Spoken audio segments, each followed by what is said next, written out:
ಡೈವರ್ಸೇ ತಗೊಳ್ದೆ ಅವಳು ಇನ್ನೊಂದು ಮದುವೆ ಆಗಂಗೆ ಇಲ್ಲ. ಅಪ್ಪಿ ತಪ್ಪಿ ಅವರಿಬ್ರು ಆಗ್ಬಿಟ್ರೆ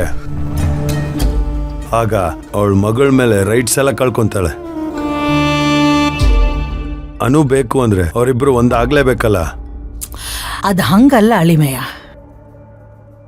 ಅವರಿಬ್ರು ಒಂದಾಗತ್ತರ ಇರ್ಬೇಕು, ಆದ್ರ ಒಂದಾಗ್ಬಾರ್ದು.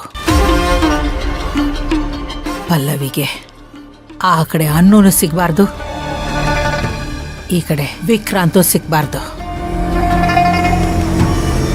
ಅನು ನಮ್ ಪಾಲಿಗಾಗ್ಬೇಕು. ಅವ್ರ ನೆಮ್ಮದಿನ ನಮ್ ಕಾಲ್ ಕಸ ಮಾಡ್ಕೊಂಡು ನಾವೆಲ್ಲ ಮೆಟ್ಟಿ ನಿಲ್ಲಬೇಕು. ಆಗ್ಲೇ ಈ ನನ್ ವಾಡೆ ಉಳಿಯೋದು.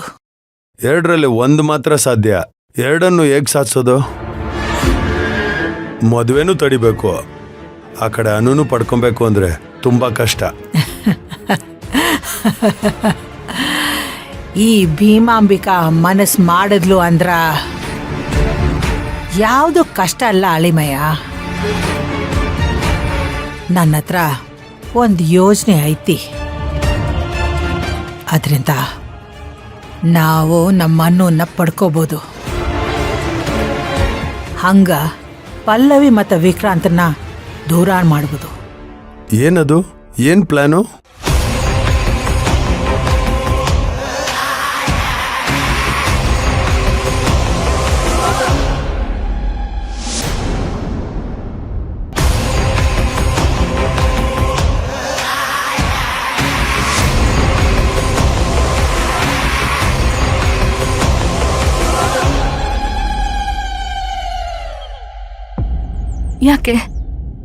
ಯಾಕೆ ಭೀಮಾಂಬಿಕಾ ಅವ್ರಿಗೆ ನಿಮ್ ಮಗನ್ ಕಂಡ್ರೆ ಆಗಲ್ವಾ?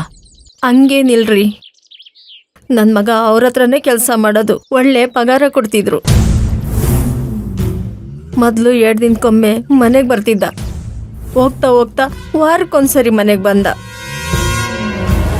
ಆಮೇಲೆ ತಿಂಗಳಾರ್ಗಟ್ಲೆ ಬಂದಿಲ್ಲ ಮನೆಗೆ, ಆಮೇಲೆ ವರ್ಷಾನ್ಗಟ್ಲೆ ಬಂದೇ ಇಲ್ಲ ಮನೆಗೆ. ಮನೆಗೆಲ್ಲ ಬಂದಾಗೆಲ್ಲ ಹೇಳ್ತಿದ್ದ, ನನ್ನ ಕೆಲಸ ಭಾಳ ತುಂಬ ಕಷ್ಟ ಅಂತ, ಜೀವನ ಪಣಕ್ಕಿಟ್ಟು ಕೆಲಸ ಮಾಡಬೇಕು ಅಂತ ಹೇಳ್ತಿದ್ದ. ಅವ್ರಿಗೋಸ್ಕರ ಜೀವನ ಪಣಕ್ಕಿಡಬೇಕು ಅಂತ ಹೇಳ್ತಿದ್ದ. ಅದನ್ನ ಕೇಳಿ ನನಗೆ ದಿಗ್ಲು ಬಂದಂಗಾಯ್ತು ಮೇಡಮರೇ. ಜೀವನೇ ಪಣಕ್ಕಿಡ್ಬೇಕಾ? ಅಂತ ಕೆಲಸ ನಿಮ್ಮ ಮಗ ಏನ್ ಮಾಡ್ತಿದ್ದಾನೆ? ಅದೇನು ಮಾಡ್ಲಕತ್ತಾನೋ ನನಗೂ ಗೊತ್ತಿಲ್ಲ ಮೇಡಮ್.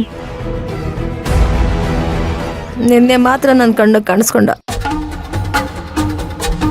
ನಾನು ಸಿಕ್ಕಿದ್ದು ಯಾರಿಗೂ ಹೇಳ್ಬೇಡ ಅಂದ. ನಾನು ತುಂಬ ಅಪಾಯದಲ್ಲಿ ಇದ್ದೀನಿ ಅಂತ ಹೇಳ್ದ.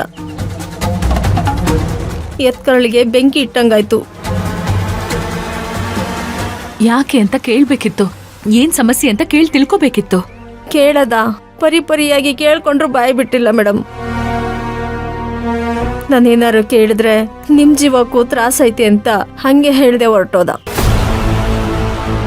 ನನ್ಗೇನ್ ಮಾಡ್ಬೇಕು ಅಂತ ತಿಳಿವಲ್ದು, ಅದಕ್ಕೆ ನಿಮ್ಮ ಹತ್ರ ಬಂದೆ. ನೀವೇ ನನಗೆ ಸಹಾಯ ಮಾಡಬೇಕು ಅಮ್ಮವ್ರೆ.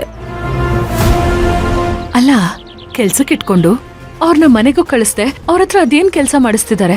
ತಿಳಿವಲ್ದು ಅಮ್ಮವ್ರೆ. ಇನ್ನು ಅವಳ ಹತ್ರ ಎಷ್ಟು ಜನ ಒದ್ದಾಡ್ತಿದಾರೋ ಏನೋ.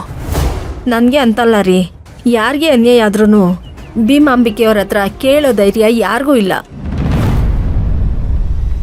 ಈ ವಿಚಾರ ಯಾರಿಗೆ ಗೊತ್ತಾದ್ರೂ ಭೀಮಾಂಬಿಕೆ ಅವ್ರಿಗೆ ಗೊತ್ತಾಗುತ್ತೆ.